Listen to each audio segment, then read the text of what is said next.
All right, back in section 6.1, we talked about multiplying. So in section 6.1, I might have asked you to multiply, no, not just quite 2 plus 5, but I might have said like x plus 2 and x minus 5. What would you call x plus 2? Give me a name for that. Well, it would be conjugate if it had x plus 2 and x minus 2. But this is x plus 2, x minus 5. It only has 2 terms. What do we call something with 2 terms? Binomial. X plus 2 is a binomial. X minus 5 is also a binomial. What happens when we multiply those together? When we multiply 2 binomials together, what do we get? We get a polynomial. More particularly, we get a trinomial. We get something with 3 pieces. All right, because if we multiply this together, we have x squared. Outside is minus 5x. Inside is plus 2x, and the end is minus 10. So that's x squared minus 3x minus 10. So the deal is, when we start with 2 binomials like that, and we multiply them together, we get a trinomial. Well, factoring, again, is the opposite. So in this section, I'm going to ask you things like factor, and you're going to start with a trinomial, like x squared minus 3x minus 10. And what you should recognize is when you start with a trinomial, how do trinomials factor?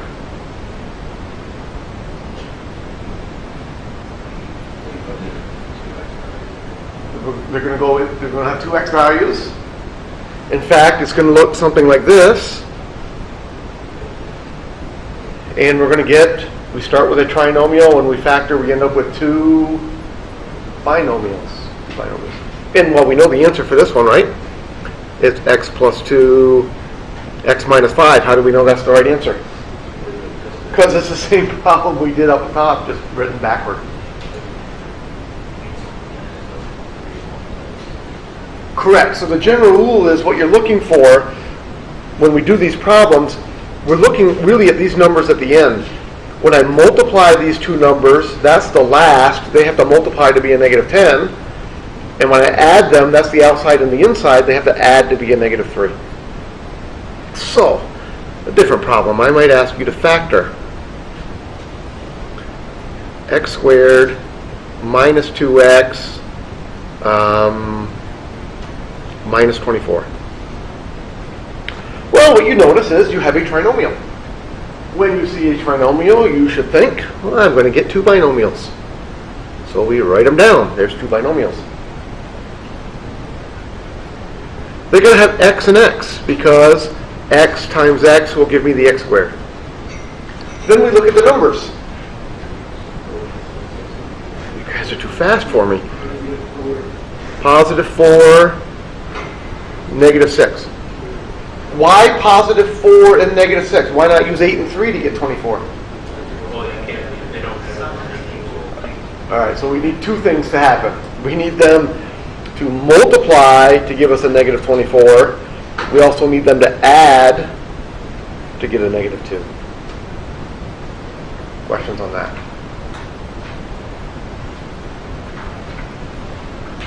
All right.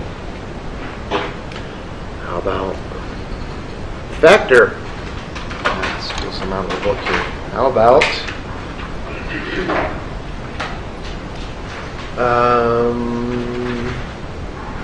b squared minus 12bc plus 36c squared.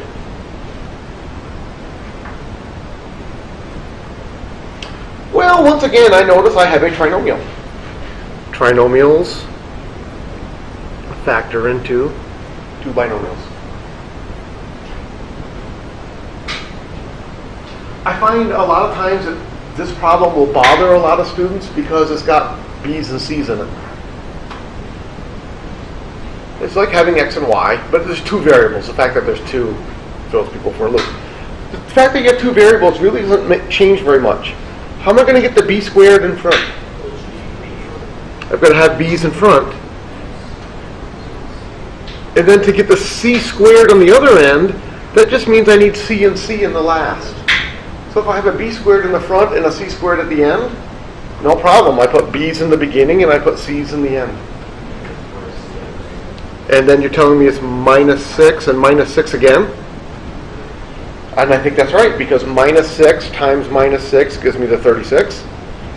Minus 6 add up to be minus 12. I think that's the right answer. So don't let it throw you off if there's more than one letter. You got B's in the beginning, C's in the end. You put B's in the beginning of your answer and C's in the end of your answer. No big deal. Questions on that one? Am I ever going to throw in 3 variables? Sure. Factor. We'll go with 4x squared a squared minus 12, okay, x squared ab minus, I got to think ahead to make it work out here. Let's see. How about 16x squared b squared? Now, I would say it's unusual that I'm going to have 3 variables, but since you asked, there it is. What would you do? Cry. Crying does not help. In fact, it makes your writing smear, makes it harder for me to read it. So crying is not a good idea.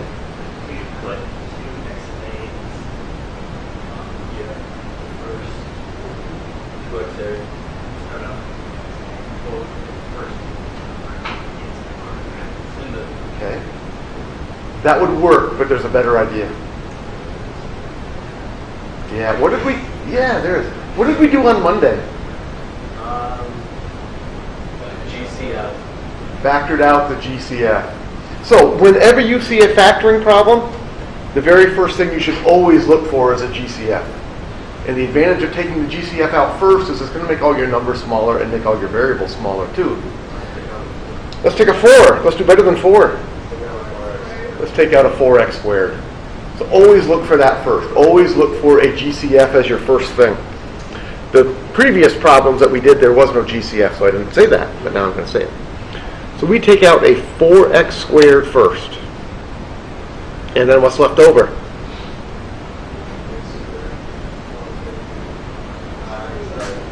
Three AB, good. Minus 4b squared. All right, so notice what pulling that 4x squared out did. It made all the numbers smaller, which is going to make your life easier to factor that trinomial. So now we have the 4x squared, and then the trinomial we break down. A's in front, B's in the end. Minus 4b and plus 1b, because minus 4 times 1 multiplies to be negative 4, and negative 4 plus 1 adds to be negative 3. That's correct. So if you have problems with 3 variables in it, that's probably what's going to happen. There'll be a GCF, and you'll be able to factor one of them all the way out front and get rid of it in a sense. Okay? Questions on that? All right, so how about this problem? How about 4x squared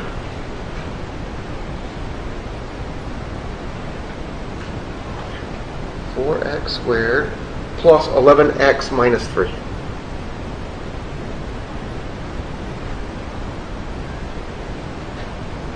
Is there a GCF? No, unfortunately there is no GCF. But I still see that I have a trinomial. So I know it should go this way. And you're telling me 2x is in front. Not necessarily. What do you mean not necessarily? So now we have to make a choice. It could either be 2x and 2x in the front, Or it could be 4x and 1x. It's 4x and 1x? How do you know? You factored it in your head, okay. All right, so just for the fun of it, I'm going to do it wrong the first time to show you what happens. So I'm even going to go 4x and x. I'll even go with 4x and x to make you happy. And then how do I get a negative 3 on the other end? So I'm going to go a 3 and a 1, like so. And you tell me one of them has to be positive? Which one? How come one has to be positive and one has to be negative? Because I've got to get a negative 3 on the end. So I'll make this one negative and that one positive. And unfortunately, that's the wrong answer. Why is that? Well, how do I know that's the wrong answer? Because I FOIL it out and I try it. If I FOIL it out, I get 4x squared, and then I get a plus 4x, and a minus 3x, and a minus 3, and I look and I see that my middle two terms do not add up to 11. So that's the wrong answer.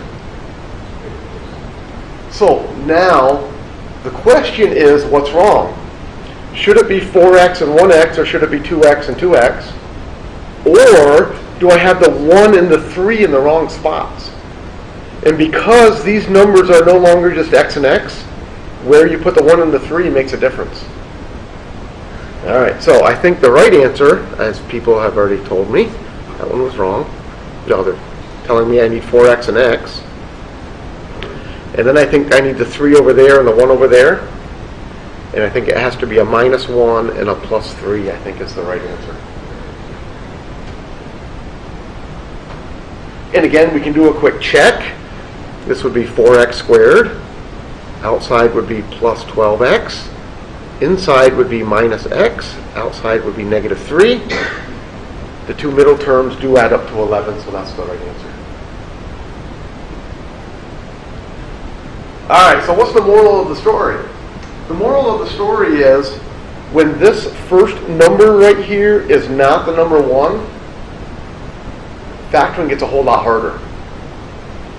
And this problem was actually pretty easy. Pretty easy in the sense that this was the number 3 over here, and there's only one way you can get the number 3. What's the only way to get the number 3? 1 times 3.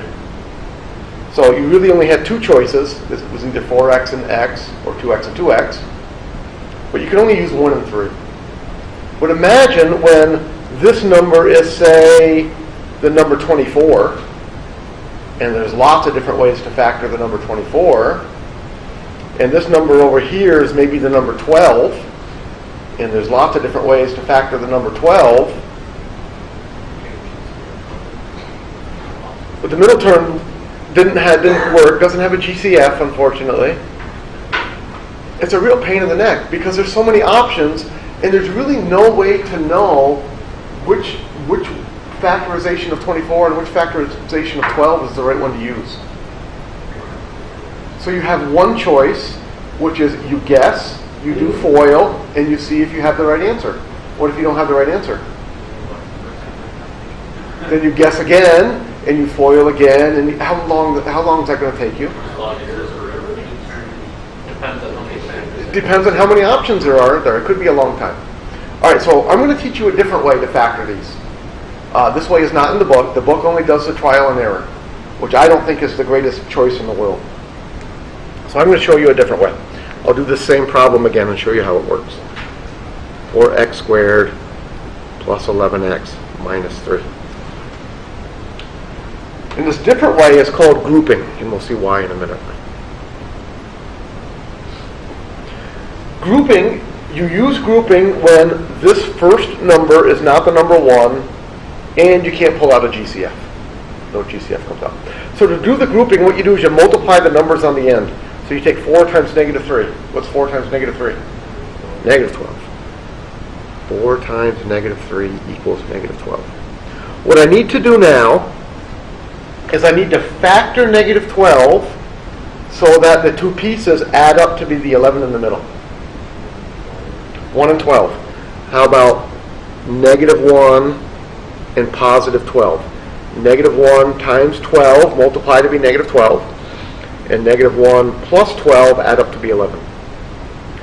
All right, so we're going to come back to this original problem and we're going to rewrite it. We're going to write it as 4x squared minus 1x plus 12x minus 3.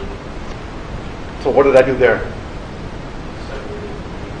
I took this 11x and I separated it into those two pieces that I had. Split it in two. That now gives me something with 4 pieces, which is unusual. We haven't factored things with 4 pieces yet, but now we're going to. Well, there's no GCF, unfortunately. Right? No GCF. So what you do when you have 4 pieces is you group them in pairs. So think of that pair and think of that pair. Look at just the first pair and tell me the GCF. X. They both have an X in them, don't they? So I'm going to take out an X.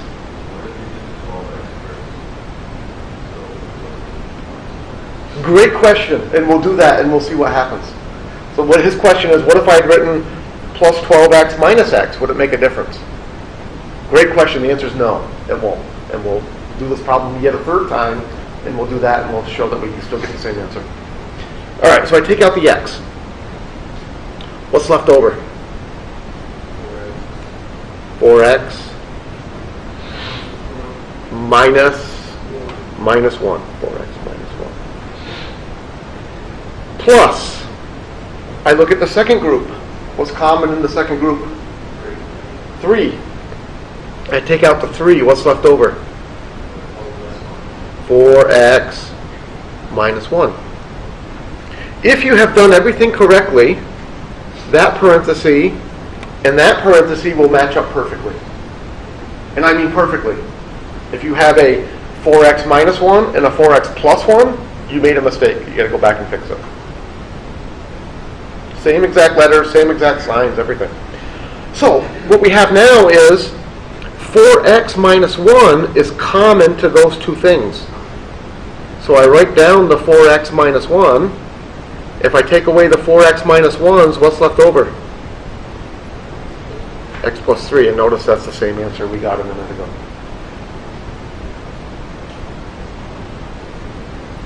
So this technique is a little bit time consuming.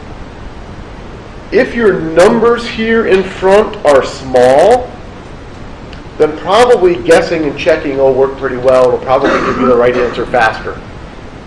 If your numbers get to be larger and there's lots of different choices for factoring, then the grouping way tends to be better. Now, I have seen people who have great number skills, and even if these numbers are fairly large, they can look at them and they can do the combinations in their head really quick and they can get the right answer. And that's fine. If you're one of those people and you can do that, do that. I'm not one of those people. I find the grouping way works much better for me in general. All right, so now let's answer Devin's question. What happens if I write it in the other order? What if I had written, I'm just going to skip some of the steps here. What if I had written 4x squared plus 12x minus 1x minus 3? My first group has 4x in common, and left over x plus 3. In my second group, all right, if this first thing is a negative right here, then we always factor out negative. So we would factor out negative 1, and then it would have to be x plus 3. How come x plus 3 and not x minus 3? Because negative 1 times positive 3 gives me that negative 1 back. So when you put a negative out front here, it changes the signs in the middle. But now notice that these two parenthesis things still matched up perfectly, didn't they? So I write that down. That's x plus 3. And when I take the x plus 3's away, I get 4x minus 1. So I get the same exact answer, but I just use the commutative property and switch the order. So which order you put those two middle numbers in doesn't matter at all. it'll still work out. Questions on that? All right, I think we better do a couple more of this. How about 12x squared plus 4xy minus 5y squared. Again, here the issue is, for 12x squared out front, I've got quite a few choices. I could use 12 and 1, 6 and 2, 3 and 4. Which one's the right one? I have no way of knowing right off the top of my head without trying it. And so I could pick 6 and 2, and maybe 6 and 2 are wrong, and I'm spending all my time foiling and checking, and none of it's right. And then I got to switch to 4 and 3 and try to do a bunch of foils again and work it out. Could you get the answer? Yeah, you could. It's not so bad. But I think the grouping way is more efficient. So the grouping way says multiply the ends. 12 times negative 5. Negative 60. Can you factor negative 60 to make those two numbers add up to be the number in the middle, which is a 4?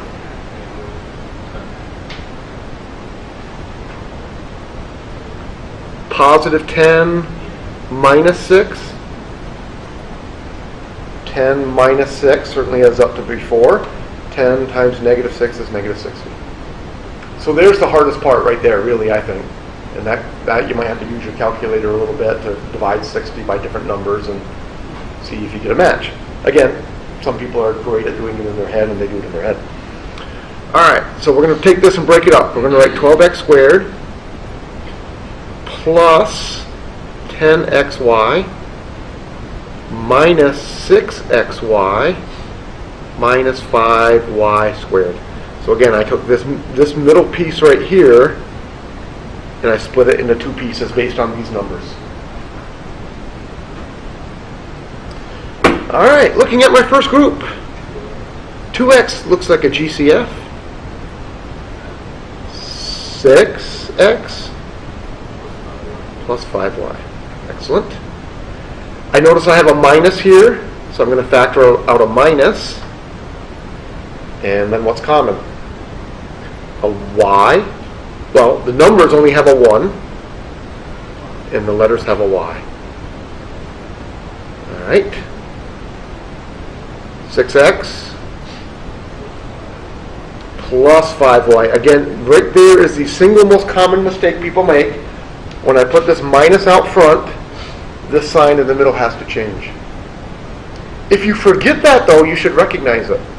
Because if I write 6x minus 5y, if I forget to switch that sign, I should notice that here I have 6x minus 5y, and over here I have 6x plus 5y. They're not exactly the same.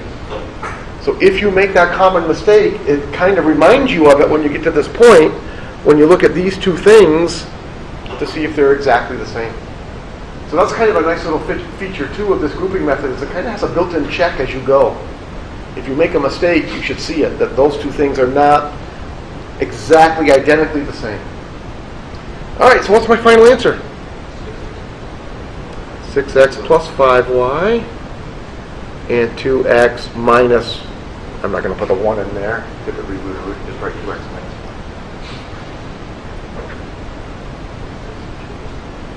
6 and 2 was correct.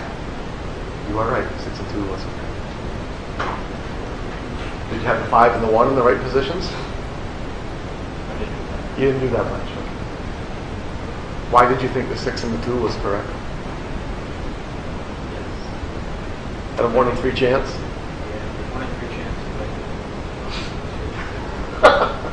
1 in 3 chance, but one of them was wrong, so it was really a 50-50. Okay. Not really. No, it doesn't really make sense. All right, let's do one more of these. How about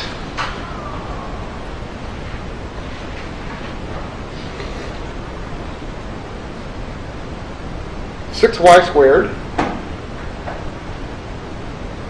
minus 33y minus 18.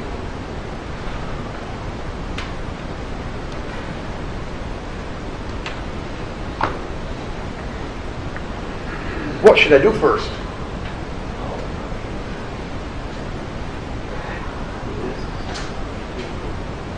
Do what? Let's do grouping. No, let's not yet. When you go to factor, what's the first thing you should always look for? GCF. Look for GCF. Does this problem have a GCF? 3 is a GCF. Why do you want to take the GCF out first? Make all your numbers smaller, make your life easier. Always look for that GCF. Grouping would work, but I would have to take 6 times negative 18. That's going to give me a fairly large number that I have to play with. I don't want to do that. I want to take out the GCF first. So I'm going to take out the 3, and then I'm left with 2y squared minus 11y minus 6. That's going to make my life a lot easier. Take out that GCF first. Make your number smaller. Now, here's what I like to do for a problem like this. My answer, when I get all done, is going to look like that. So I know I'm going to have the 3 out front that I factored out, and then I'm going to have 2 binomials. And I like to take this trinomial and just go off to the side and do it. And that way I don't need to worry about, what do I do with this 3? I'd have to copy it down each and every time. Kind of a pain in the neck. It's kind of in the way. So when I take out the GCF first, I take out the GCF, and then I write down my final answer. I go off to the side and factor out what's left over. All right, so now I'm going to do grouping. 2 times negative 6. Sounds like negative 12. Can I break up negative 12 to get a negative 11 in the middle? I think you got it backward. I think it needs to be negative 12 and positive 1 to add up to negative 11. All right, so I come back here. I split that middle one. 2y squared minus 12y plus 1y minus 6. First group. What's common? 2y. Excellent. Left over?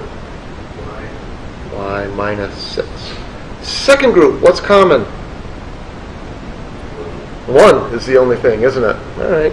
Plus 1. Left over? Y minus 6. But I'm happy. I'm very happy because those match up perfectly. So now I can write my final answer. My final answer is going to have a y minus 6. And then what's left? 2y plus 1. There's my final answer.